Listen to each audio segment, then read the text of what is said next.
Hi everyone, welcome to our webinar, Inclusive Practice with LGBTQI+ people.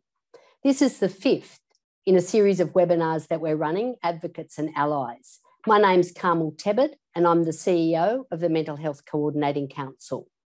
I want to begin today by acknowledging the traditional owners of the land that we're meeting on. For me, that's the Gadigal people of the Eora Nation, but I know that will be different depending on where you're zooming in from.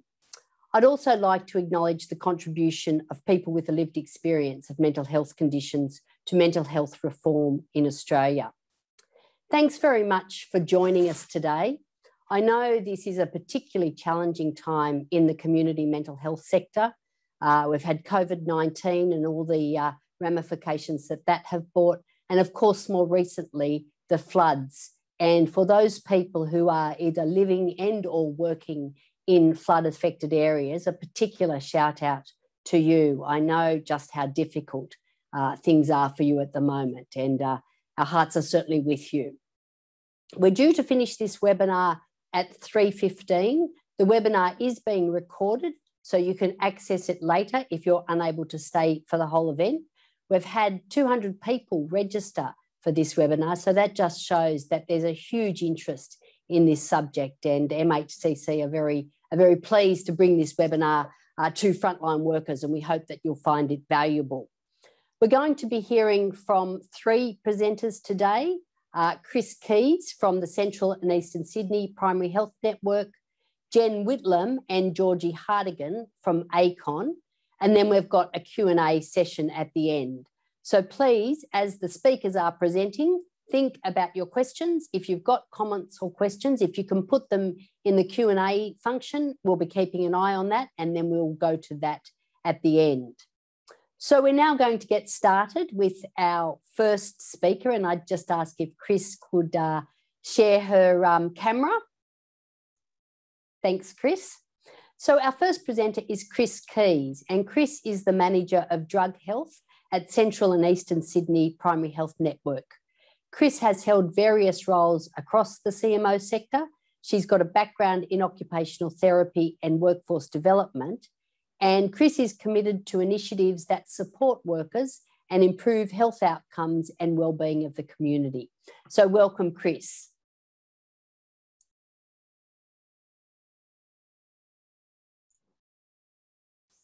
Hi, everyone.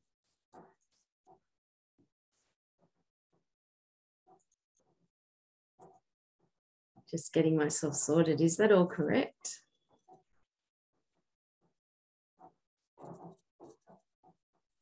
Chris, we can see your presenter slide, so maybe do the other one.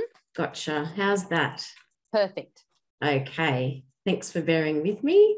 Good afternoon. It's really good to be here today. And I'd like to start as well by acknowledging the Aboriginal and Torres Strait Islander people of this nation.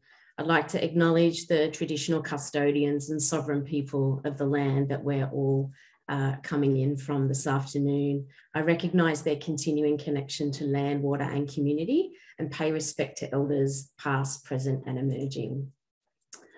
So my role is very much about working together with service providers and the community to achieve better health and wellbeing for people in the region. If you don't know about PHNs, or primary health networks, there are 31 of us across Australia, and we're funded by the Commonwealth with the aim to improve practice and to integrate and coordinate care to ensure that people receive the health care that they need in the right place and at the right time. One of our key activities is the commissioning of health services to address gaps and needs in the local area. Commissioning is more than just the purchasing or the contracting of services. It first relies on understanding what the community need, prioritising and planning services to meet that need, and then continuing to evaluate over time the effectiveness of services. And we follow that process all the while working together really closely with service providers and the community. We commission services across a range of different health priority areas, including mental health, alcohol and other drugs, suicide prevention, Aboriginal health, and a number of other health areas. To understand what the community need, we undertake an annual needs assessment to ensure that the services available are meeting the need. This involves a lot of consultation with people providing services and those that use them.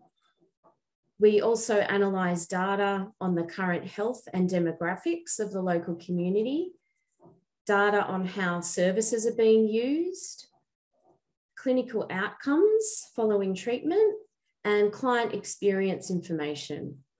And this process allows us to determine how well the current mix of services is meeting community need, as well as helping us to identify and address any service gaps or inequalities to ensure that the right mix of the services are available.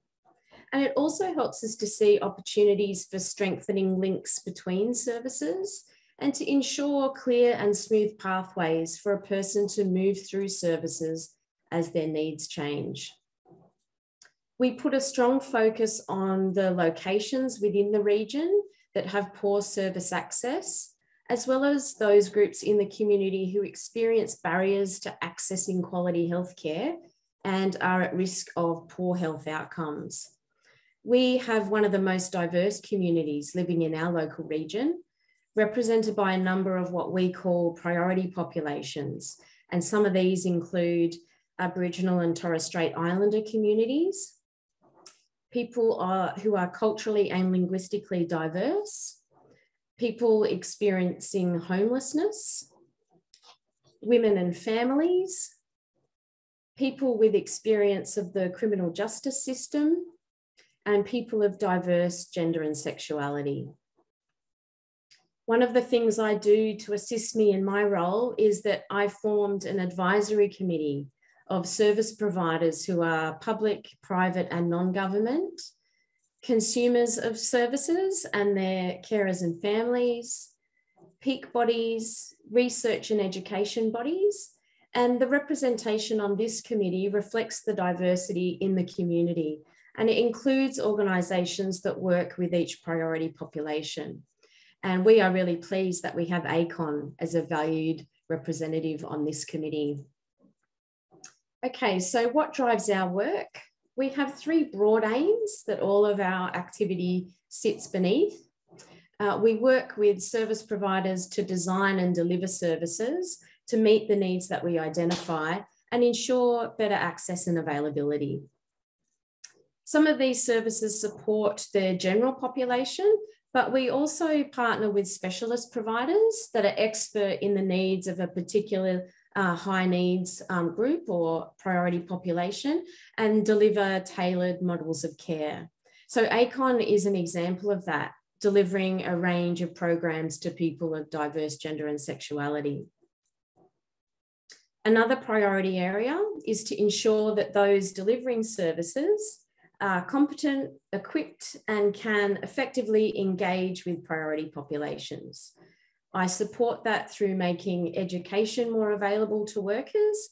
And an example of this was working with ACON to roll out their Rainbow Buzz LGBTQI+ inclusive practice training. I'm also involved in supporting broader sector development work to make sure services are well connected and provide seamless care, including working across different sectors, for example, mental health and drug and alcohol. We have been working on a number of workforce initiatives with stakeholders across both mental health and drug and alcohol service settings to ensure that workers are well equipped to support people who experience co-occurring mental health conditions and substance use. This has been important because we know that around 2/3 of people who use drug and alcohol also experience mental health needs. We know that in the Central and Eastern Sydney region, we have a high number of people of diverse gender and sexuality living and working here. Evidence is clear that people of diverse gender and sexuality experience significant health inequalities compared to the general population. Working closely with ACON has been really crucial for us to be able to understand and respond well to the unique needs of these communities. There are also a large number of surveys conducted in Australia on the health and wellbeing of LGBTQI+ people that further inform us around the nature and type of services that need to be prioritised for people of diverse gender and sexuality. One of these is Private Lives 3, conducted in 2020. It's the largest available survey of its kind to date. The survey provides vital information for health professionals, service providers, community organisations and governments to better understand and support the health and wellbeing of LGBTQI+ people in Australia. This survey included 6,800 participants with an average age of 34, with 2.7% identifying as Aboriginal or Torres Strait Islander and 16% born overseas, just to give you the context there. The survey shows very clearly here that significantly more LGBTQI+ people are seeking treatment for the listed mental health conditions there compared to the general population, with support for suicidal ideation occurring 18 times more commonly. In relation to use of alcohol, tobacco, and illicit drugs, the data shows that LGBTQI+ people use substances at higher rates than the general population. We also understand that while many LGBTQI+ people use drugs and alcohol for the same reasons as the population at large, the context for drug and alcohol use can also be different for LGBTQI+ people, and experiences of LGBTQI+ related discrimination can lead to patterns of drug and alcohol use. This slide here shows the percentage of LGBTQI+ people who have experienced intimate partner and family violence. And we can see here significant responses for people who have experienced violence from intimate partners and family members once and by more than one person.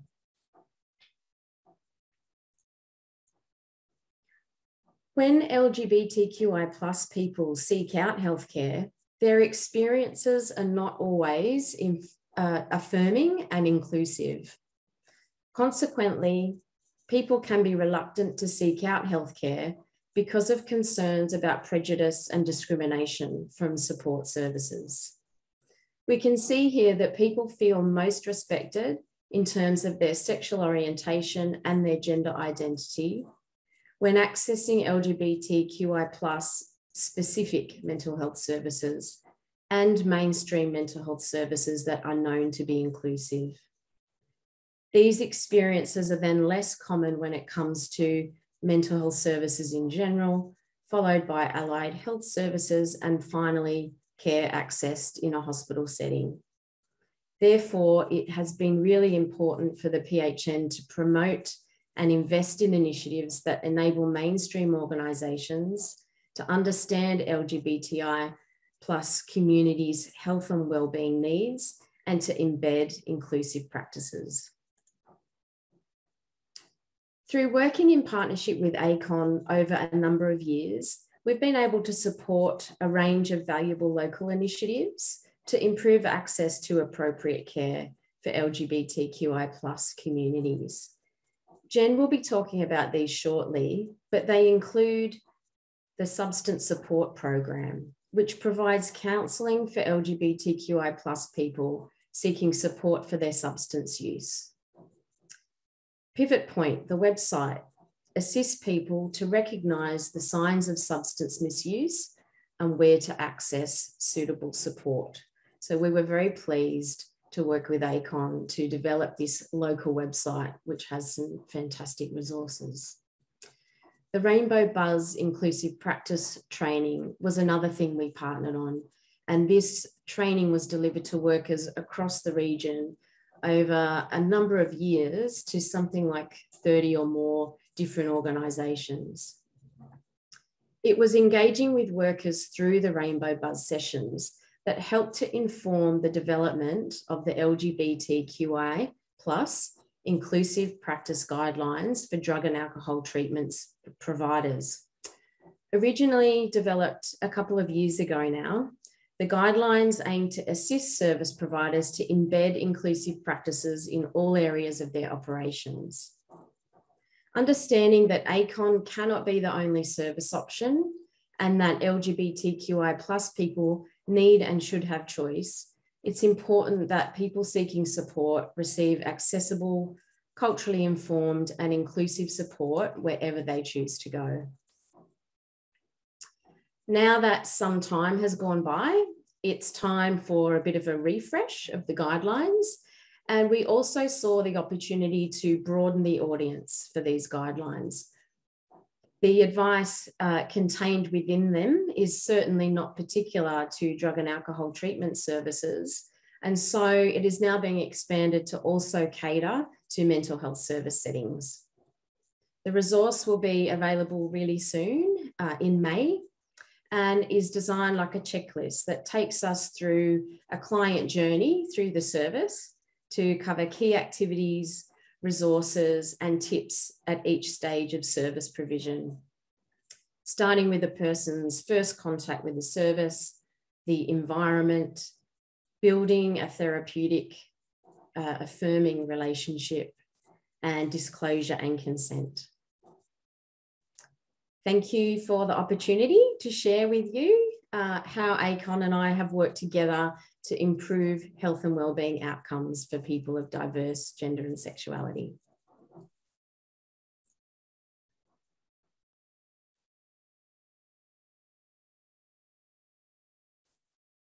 Thanks very much, Chris. And they were some very interesting statistics and data that you presented there, and a really great presentation overall. And all of the presenters have agreed to share their slides. So the slides will be available on our website after the webinar. So you'll be able to access that data that Chris demonstrated, because I just think it really does underscore how critical inclusive practice is. So our next speaker is Jen Whitlam. And Jen is the Associate Director of Client and Clinical Services at ACON, and Jen's now shared her camera. Jen has led specialist health services for gender and sexual diverse people at ACON for 4 years. She's a registered psychologist who's worked across government, private, and also not-for-profit organisations. Jen's particularly interested in developing models of care that integrate peer support with clinical work. So Jen, very much looking forward to hearing from you today. Thanks. Thanks, Carmel.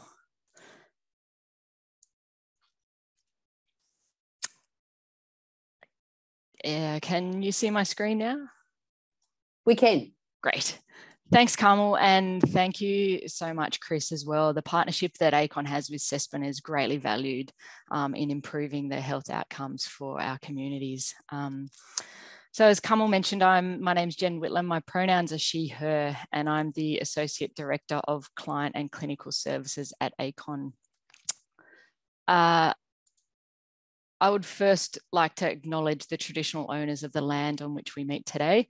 I'm currently working from Wongal lands, and I'd like to pay my respects to elders past, present and future, and acknowledge that this land always was and always will be Aboriginal land. So who is ACON and what do we do? So ACON was established in 1985, with our early years being defined by the community coming together to respond to the HIV/AIDS epidemic in New South Wales. We're a community-led and managed organisation that remains committed to ending HIV for everyone in our communities. As we've grown, we've expanded our focus to improving the health outcomes of all people of diverse sexualities and genders, otherwise known as the LGBTQ+ community. We do this through a range of ways. So we do this through health promotion activities, training and sector development, large-scale campaigns, partnerships are crucial to our work, community development. And what I'm also going to speak today about is primarily the community support that we provide to individuals.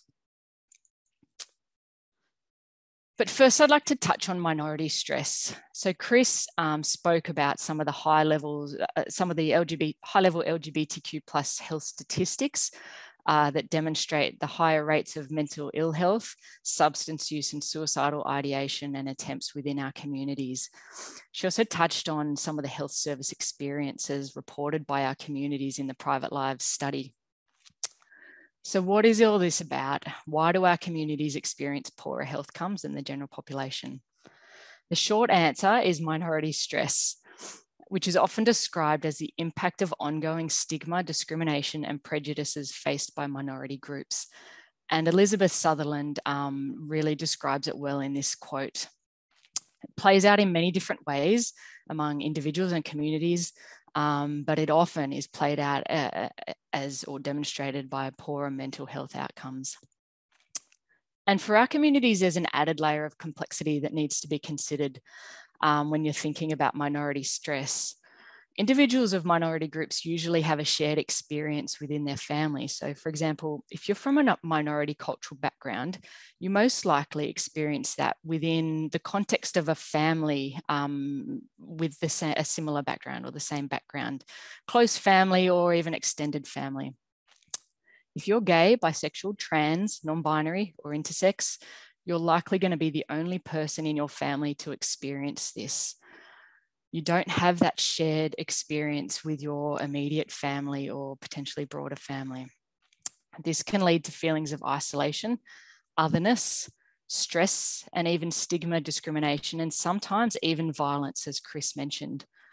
This is why it's so important that there are specialist LGBTQ+ services, such as ACONs, being supported within the community, but it's also critical that, as Chris mentioned, that our community have choice and can feel safe and when they're accessing generalist services, which is why it's so important that organisations invest in creating safe and inclusive service provision. So what kind of support services do we offer at ACON? We're a service that provides support to LGBTQ+ people and people living with or at risk of HIV, including family members and carers. We are a service for people 18 years and older living in New South Wales. And within New South Wales, we generally refer to 2010 for people that are under 18 years of age. Our service model is obviously a mixed model at the moment. So we deliver in person where possible or via telehealth. We have offices in Sydney and Newcastle. We had an office in Lismore, but unfortunately the recent floods inundated that office and we're no longer able to at the moment, able to offer in-person service there. We do have some staff operating out of emergency services up there, emergency centres. We're also a business hours only service, so we're not an after hours crisis service. Who's in our team? So we are a team of over 30 people working across the 3 sites. We are gender or sexuality diverse members, community members, or we're closely connected to the community and have been working with the community for a long time. We come from diverse cultural backgrounds and diverse professional backgrounds, so psychologists, social workers, counsellors, and peer workers. I'd like to start by describing our counselling services. So we offer short-term 12-session model counselling services to priority clients in particular are people living with or at risk of HIV, people experiencing sexual, domestic and family violence, people at risk of suicide or following a suicide attempt, people who are financially disadvantaged and unable to access other services, and people who are Medicare ineligible.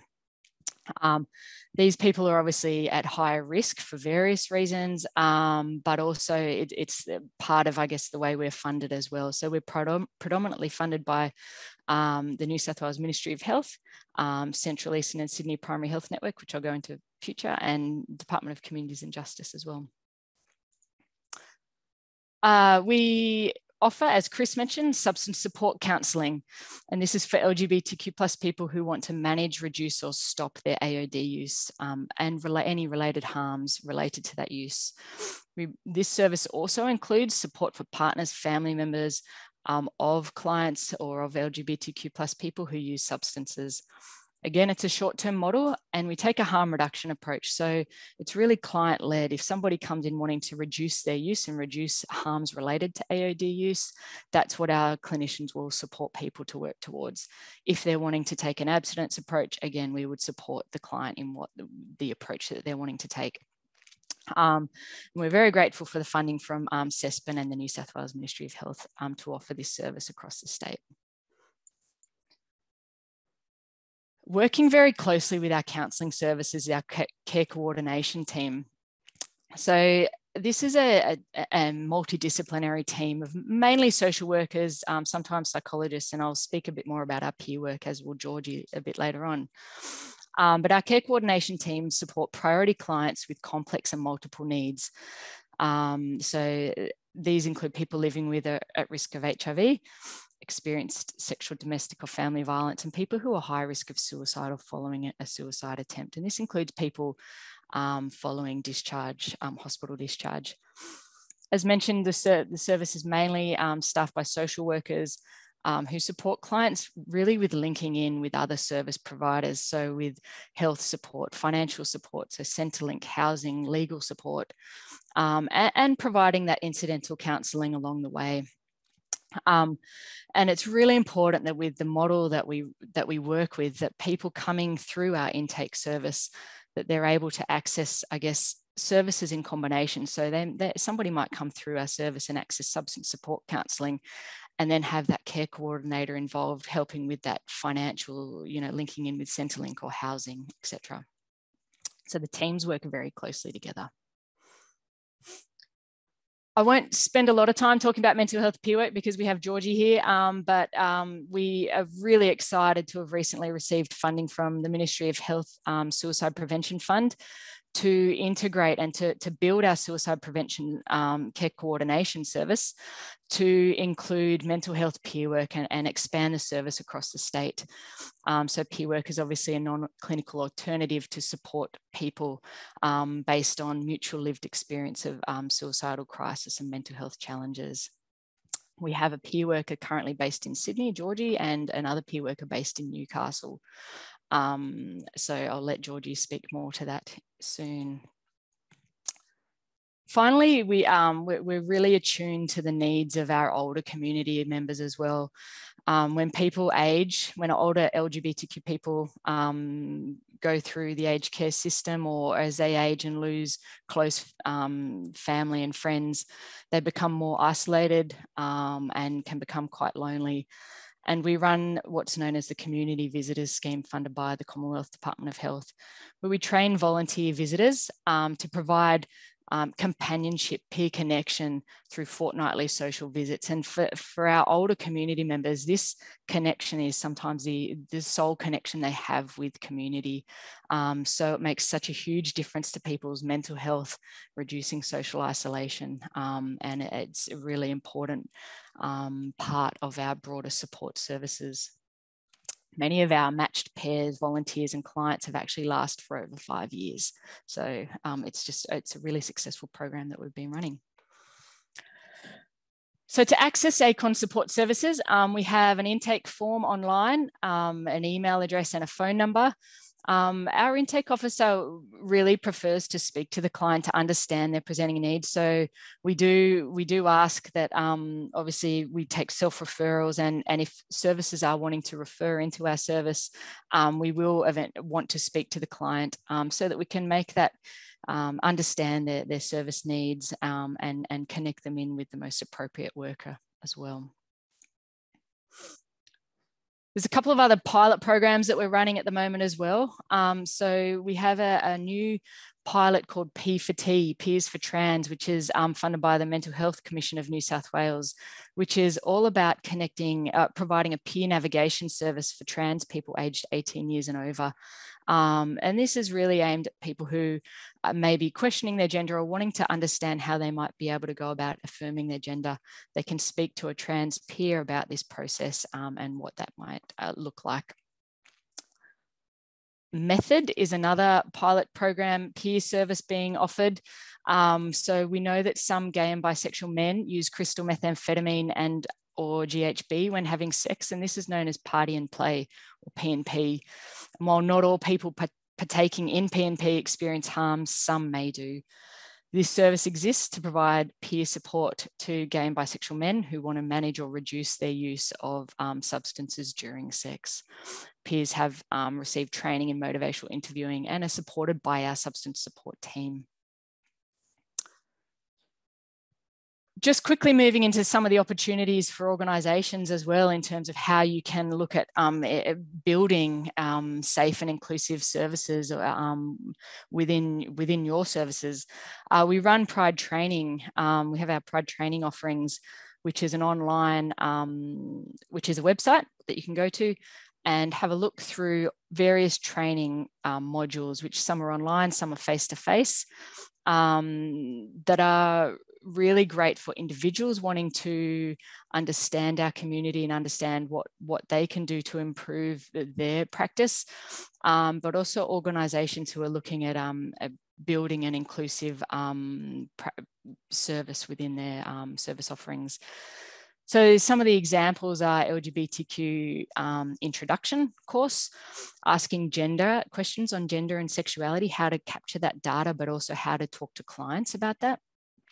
LGBTQ inclusive practice for AOD services, which was, as Chris mentioned, Rainbow Buzz, and trans affirming practice, as I've shown on the slide. And if organisations want to go a bit further in terms of building and ensuring that their services are inclusive and they're removing systemic barriers to accessing care, they can think about joining our Pride in Health and Wellbeing National Membership Program. And this is really about reducing health disparities faced by our communities. By joining the program, you're offered support to review internal policies.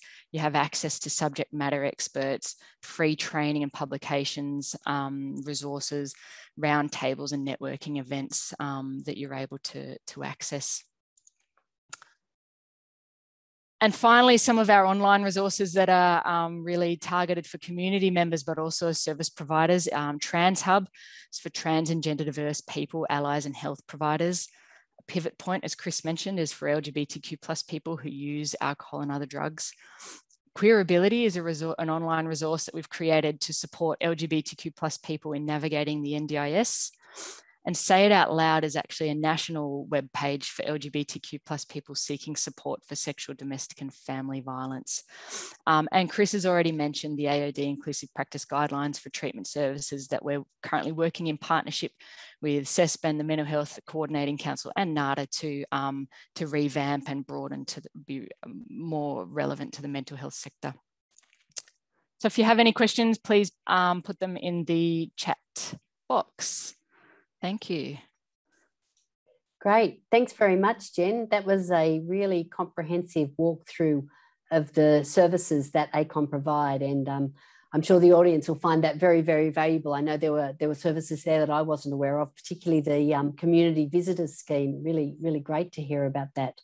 So we will have a chance for some questions at the end. I know there's already some questions coming through, so please continue to put those in the Q&A function because the speakers will be able to respond to that. Our final speaker before we get to the questions is Georgie Hardigan. Now, Jen mentioned the peer worker service that ACON have, and Georgie is one of those peer workers. She's a peer worker and community health officer for suicide prevention programs at ACON. Georgie is passionate about LGBTQI+ and inclusivity and mental health, and believes in using lived experience to create safe spaces for open conversations around the mental health challenges faced by LGBTQI+ people. And Georgie, yes, you are a she. So I just realised I use your pronoun without necessarily checking first, showing one of the things we need to be really aware of. Anyway, thanks very much, Georgie. Great you could join us. Thank you, Carolyn, for the introduction. Hello to you all, and just a special nod to all the peer workers who may be in the room with us today. Before I begin, I would also like to acknowledge the traditional custodians of the lands that I am on, and that is the Darug and Gundagara country, and also all of the lands from which we're all joining from today, and pay respect to all elders past, present, and of all time. So as a peer worker in this space, I truly believe that building supportive relationships based on mutuality and shared lived experience is an incredibly powerful way to support LGBTQ plus community members who might be experiencing thoughts of suicide or suicidal crisis. So despite making up a relatively small part and proportion of our population, the LGBTQ plus community experiences rates of trauma, of poor mental health outcomes, and thoughts of suicide at staggeringly high rates compared to the broader population. And that's something I see daily on the front line, you know, as well as something that I have experienced in my own life as well.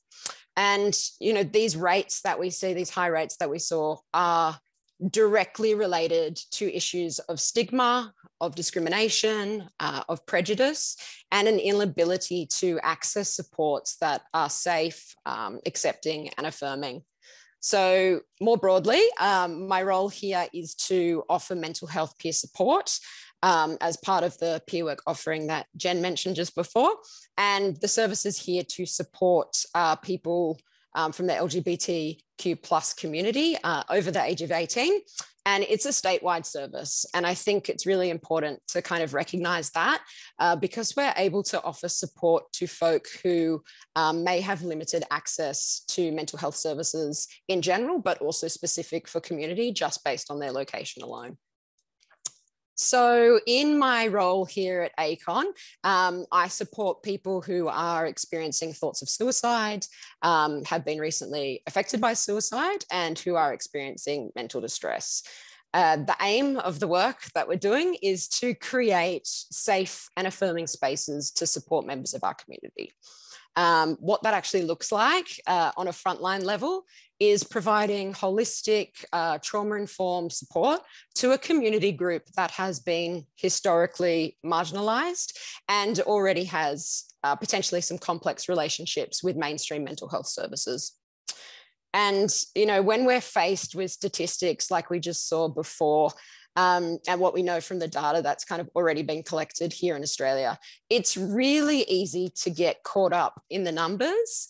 But what I really want to focus on is who makes up those numbers. And those are real people. They are people who are worthy of love, worthy of acceptance, and of access to safe and affirming supports.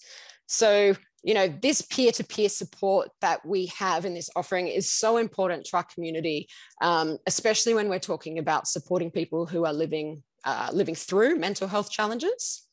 And, you know, as I mentioned before and has been shown in the slides, the data that we do have shows us that an overwhelming number of the LGBTQ plus community didn't access crisis supports during their most recent mental health crisis. And I think all of us here as workers, we need to be deeply looking at that and asking ourselves why. What are the limitations that our community are facing in accessing support? And why are we simply not reaching out for help when we really need it? I think a good starting point when we start to think about this is realizing that members of our community have so often faced trauma while accessing services that have, you know, too often not been inclusive. And some of those experiences have been around services treating one's identity as the cause of the crisis or the concerns, when in reality, what we know is it's not being LGBTQ plus that is leading us to crisis and suicide. It's the expectations and assumptions that are made by society at large, and, you know, that have kind of historically alienated and victimized those who sit outside what is, you know, expected of the norm in our society.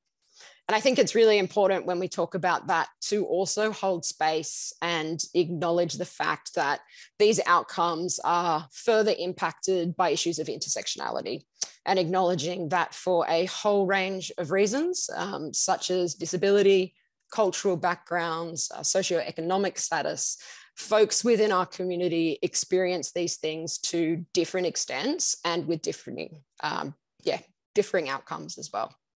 So, for example, trans and gender diverse people experience a lot of specific challenges in accessing affirming supports. And when I speak with some of my clients, there is too common of a story of presenting for mental health and crisis support and finding doors that are immediately shut to them. This is because of things like misgendering, ignoring pronouns and the correct names of the person seeking support, and just a general lack of awareness and acceptance in their practice.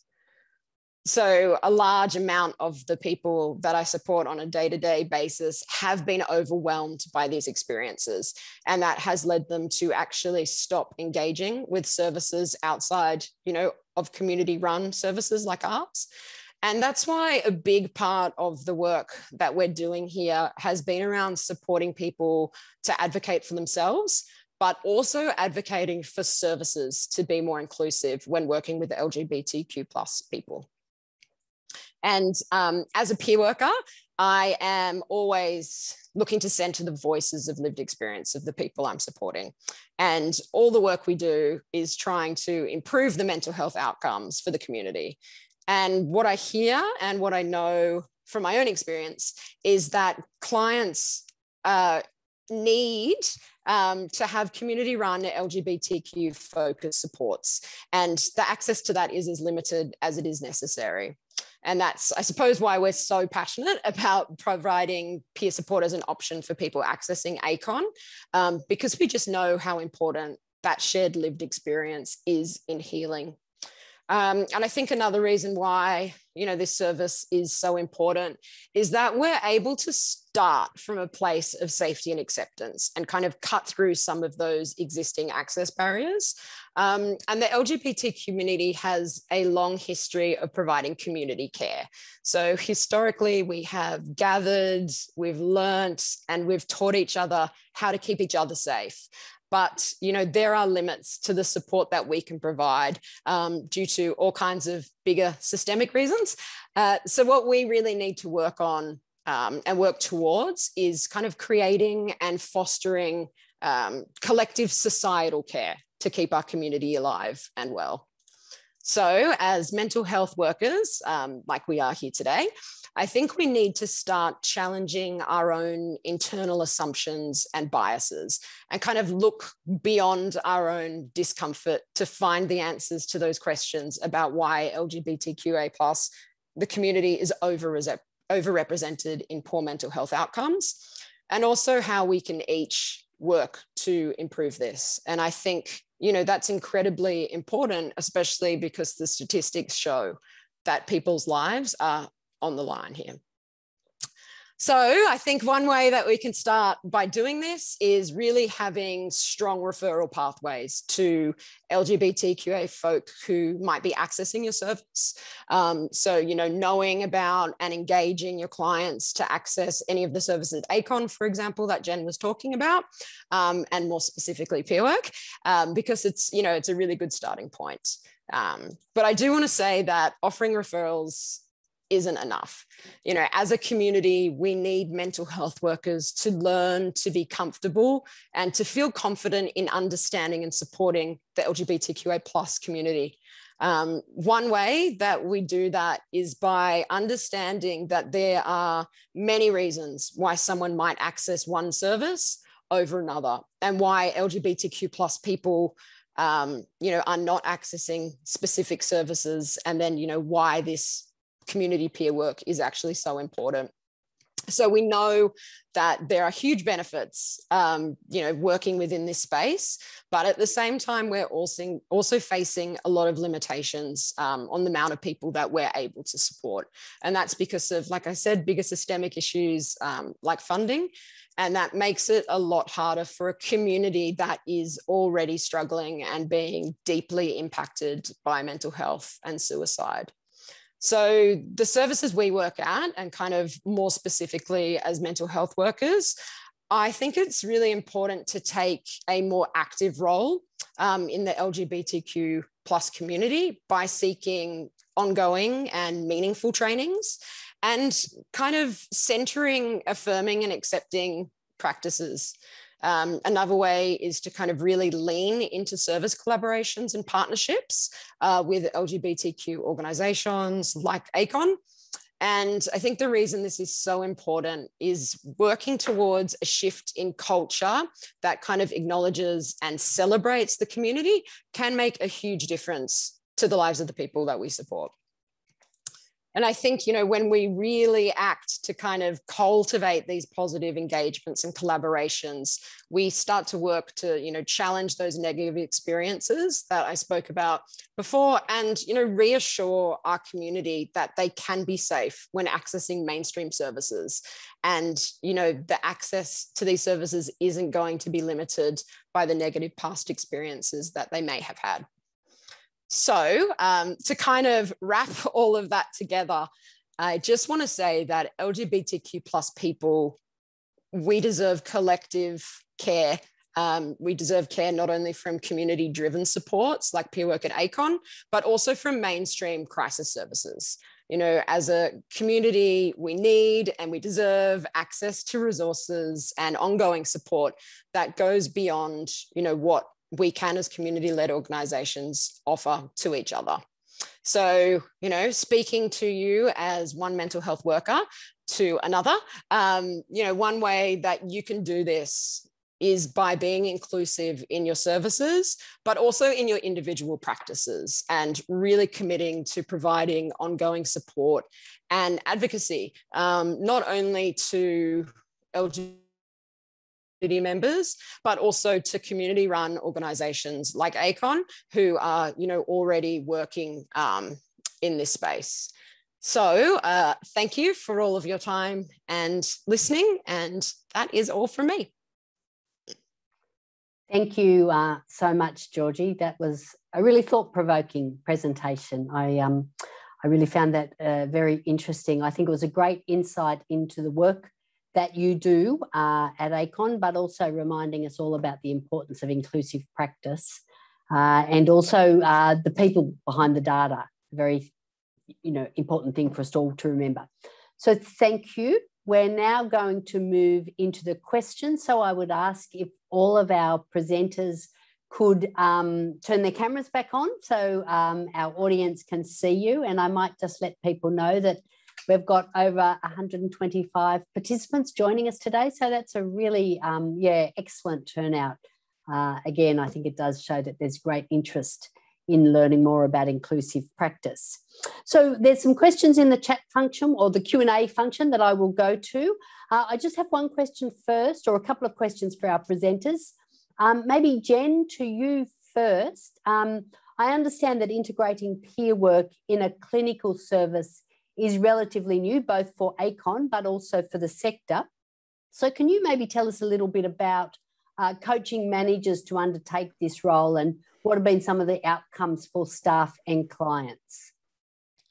Absolutely, Carmel. ACON has been founded by community, and so we're lucky that we have a strong history in peer work, and that peer work, I guess, is particularly been focused on HIV peer work. This is the first time we've had funding for mental health peer work, and for us, we took a step back to think through what that meant for our team in terms of bringing on peer workers and integrating them into a team of essentially allied health professionals, and what that meant, because there's they're different disciplines, and what will this mean for our team and management as well. And so we took a step back and we actually collaborated and learnt from some of the senior peer workers across the LHDs. So we chatted to a few different senior peer workers in LHDs services, which helped us understand, I guess, how to create position descriptions and how to create and ensure that we had a supportive work culture. And then we thought through management and what that meant for management. And it meant that, you know, management were typically clinicians as well. So I'm a psychologist. I don't have that peer work understanding necessarily. And so I'd be managing and similarly other managers within our team. So we actually thought about the idea of, you know, we'd come across a senior peer worker who had experience in peer integration and integrating the peer work with clinical work. And so we decided that we'd provide management with some coaching support to support us in understanding what is peer work, what is the ethos, how can we support peer workers, because that, you know, peer work it's quite heavy work. And how can we provide that, not just sort of line management support, but ensuring we had proper external peer work support and from a senior peer worker as well. But then also, where are the boundaries between peer work and clinical work? So the model that we have, people come through intake and they can be provided, or they may say, oh, I'd love, you know, one of the biggest stressors for me is housing. You know, that's a big issue at the moment, the housing crisis. And I'd love to speak to someone who's been through this before, who's experienced suicidal thoughts. So we're able to link them in with a peer worker and a care coordinator, and how can we ensure that they're working together effectively for this client? And so we use this coach, and it's early days still. But the idea is that we can actually talk as managers around how we can ensure that integration is continuing to happen effectively, and also providing that external support for our peer workers so that they can talk through this stuff, and that we can also speak to one another about it as well. Great, thanks, Jen. I just got a comment in the chat about how important they found that question and how much they're interested in it. And Georgie, you've got a long experience as a peer worker. So can you talk a little bit about the difference this cross-disciplinary collaboration has made, both to your work, but also for the people you support for your clients? Yeah, absolutely. I think a lot of peer workers, and I'm sure the ones who are in the room with us today, would agree that kind of historically peer work and clinical work have been really siloed. And I think that's something that's been really missing in providing the best support for people who are experiencing crisis. So I think that what we're doing here is, you know, incredible for creating the best outcomes for the people we're supporting, and also kind of, you know, really helping to prevent and act against those kind of potential traumatizing experiences that I spoke about in my presentation. You know, it's just really great to see that peer work is, you know, not only being acknowledged, but actually being held and valued as just as important as other clinical services. And I think that's kind of groundbreaking in mental health supports at the moment. So I think, you know, when we're bringing these elements and supports together, it's really powerful and healing. It truly is holistic. And, you know, we're also getting the feedback from the people we're supporting that this is working and that it's something that they necessarily haven't experienced before, and they're really getting a lot out of it. For me as a worker, it's also just incredible to be a part of kind of that nurturing environment and to feel, you know, valued in that way as well. Great, thanks. Thanks, Georgie. Chris, both Jen and Georgie have touched a bit in their presentations, and you as well, about the importance of co-design and co-production in terms of creating cultural change and developing best practice approaches. I know the PHN's got quite a commitment to co-design and co-production. Is that something that is factored into, say, when you commission services? Are organisations sometimes asked to demonstrate the co-design or co-production processes they may use? Yeah, great question. Thanks, Carmel. Yeah, absolutely. Co-design is really critical to the work of the PHN. So Certainly, we've been involved in processes whereby we've received funding for a particular cohort in the community or a health need. And we've been able to just start by getting stakeholders in the room and talking about, the health needs that are there and what would be great health outcomes that we could seek to achieve. And then let's build a service around the individual needs of our community member. So there's some really quite incredible processes to be involved in that help us design and then fund new models of care. But certainly in terms of our more ongoing relationships with funded partners, we absolutely talk about the ways in which over time services engage with consumers and community members.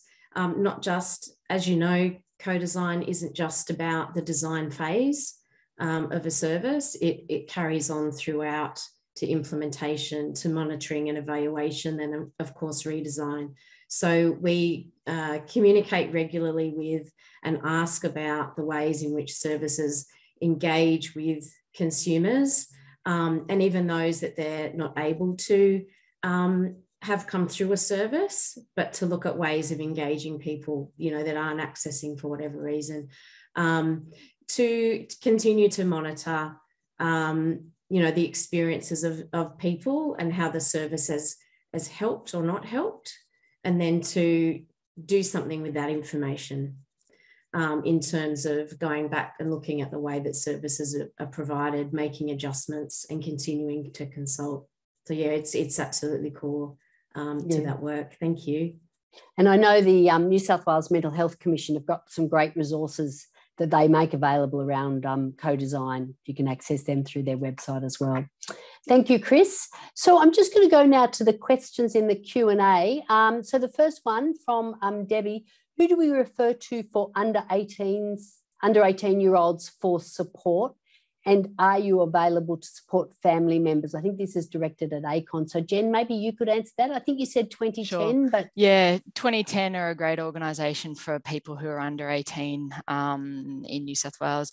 There is the QLife directory. So if you also go to the QLife webpage, they have a directory that is Australia-wide. So I noticed that there was a couple of people tuned in from WA, I think. So the QLife directory has got some service options as well in there. Thank you. The next question, what is the referral pathway for P4T? Jen, I think that might be... I can take that one again. Or Georgie? Yeah. Oh, Georgie. Oh, okay. Either of us, I suppose. So the referral process at the moment, there's a really easy way for people to access that, and that is through the TransHub website. That's a very quick and easy way to get linked in with the support, as soon as possible. Great, thank you. Are there any specific resources or services in New South Wales that are specific to the intersection of culturally and linguistically diverse and LGBTQI communities? Tricky one. I can take that one. Thank you. Yeah. Look, there are several resources, I would say. So I'm aware of the Australian Lgbtiq Multicultural Council. And there are also, speaking more locally in Sydney and New South Wales context, there are various community groups for various LGBTQ plus people from different cultural backgrounds. Have to think, I'm pretty sure we have a list of those services. They are probably also in the QLife. They're not so much services, but support groups and community groups. So I would have a look at QLife as well. Great. Thank you. Thank you, Jen. Now, someone has said, I couldn't hear a bit of the session, so apologies if this has already been mentioned, but is it correct that Acorn are opening a new health hub? What is it called and how can we find out more? I must say I didn't hear that. Are you opening a new health hub? Yeah, so the LGBTIQ plus health strategy was announced by the Minister for Health last week. And with that came an announcement of funding for the health centre. So that's underway, I guess, planning. Exciting. It's early days. Fantastic. Well, maybe we can hold another webinar a bit down the track about what it's going to offer. I think there'd be a lot of interest. Great, thank you. Does ACON support clients with education, does ACON support or for people wanting to work in the sector? I think. Absolutely. So check out www.pridetraining.org.au. Pride Training has very low costs. Some of the online courses are $20, $30, and there's also face-to-face offerings as well, COVID dependent. Excellent. Sorry, I was just trying to keep my eye on the chat function as well so I don't miss anything. And just while I'm doing that, I might also let people know about a resource that Mental Health Community Council have, Mental Health Coordinating Council have developed. Where is it? Here we go. We just launched it today, and it's a support. It's a support for people wanting assistance with co-production in research and evaluation. And you can get it on our website, and it's called the Co-Production Kickstarter. So that's available on the MHCC website for anyone who is interested.